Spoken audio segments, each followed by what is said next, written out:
Bismillahirrahmanirrahim. Zaman sekarang ini zaman fitnah. Zaman yang kalau kita menyampaikan suatu kebenaran dan kita mengambil ibarah dari ulama-ulama terdahulu, di zaman dahulu itu nggak ada masalah apabila seseorang menyampaikan kebenaran. Namun zaman sekarang rasanya sudah banyak berubah, terutama di kalangan masyarakat.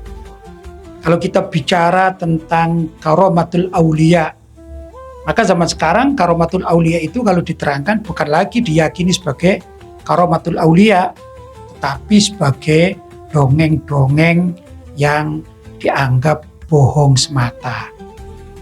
Bahkan ini terjadi di kalangan masyarakat Ahlussunnah wal Jamaah.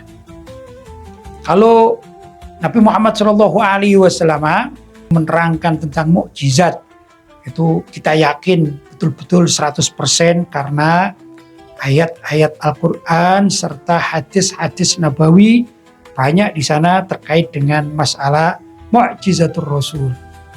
Tapi terkait dengan keramat, ini tentu membutuhkan suatu keyakinan dalam diri kita, walaupun memang benar keramat itu diberikan oleh Allah SWT kepada para wali-wali kekasih Allah.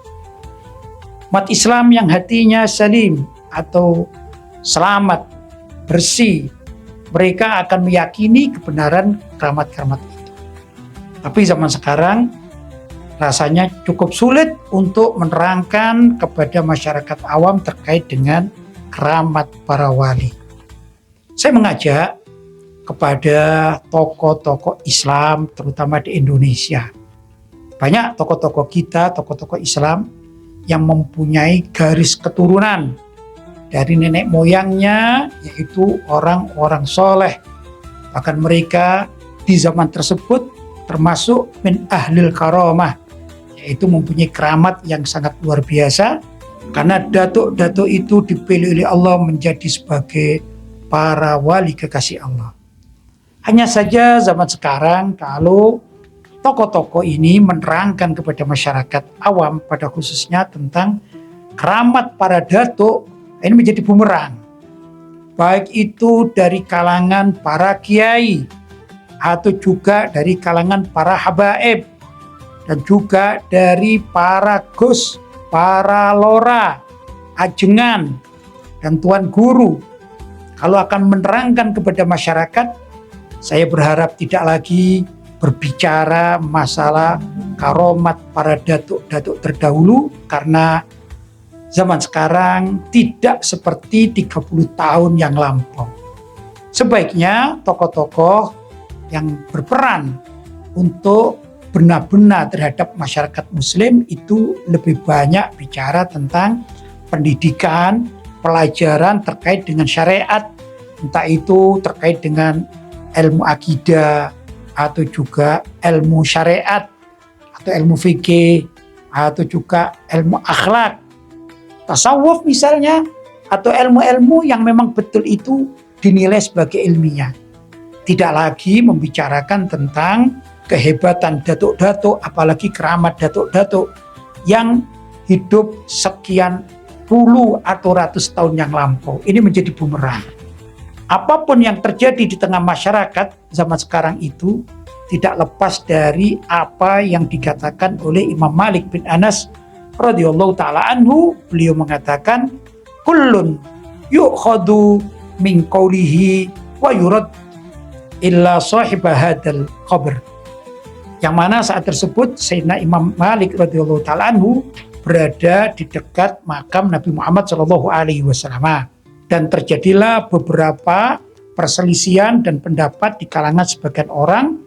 Maka beliau Imam Malik mengatakan, kullun, setiap kalian ini, yu'khadhu min qawlihi, boleh diambil pendapatnya, wa yuraddu, dan boleh ditolak.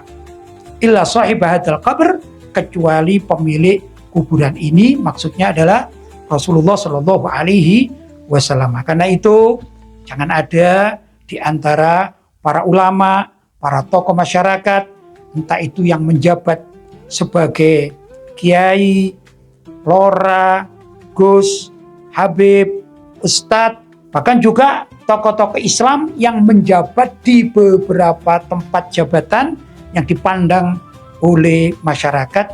Jangan ada yang anti kritik atau anti saran membangun, yang semua itu tujuannya untuk lebih maslahat bagi kalangan masyarakat awam, di kalangan umat Islam. Kita juga perlu ingat salah satu firman Allah Subhanahu wa taala, "Ma yalfidu min qaulin illa ladaihi raqibun atid." Tidaklah dikatakan dalam suatu ucapan kecuali bahwa pada lisan itu ada malaikat raqib dan malaikat atid. Malaikat raqib adalah malaikat pengawas, serta malaikat atid adalah pencatat. Jadi setiap kita akan bertanggung jawab terhadap apa yang kita ucapkan. Karena itu, mari kita bangun masyarakat Islam ini dengan kedewasaan agar benar-benar menjadi satu kesatuan dari manapun berada. Selagi itu adalah tokoh Islam, apapun statusnya, ayo bersatu padu, terutama dalam payung akidah Ahlus Sunnah wal Jamaah. Semoga bermanfaat.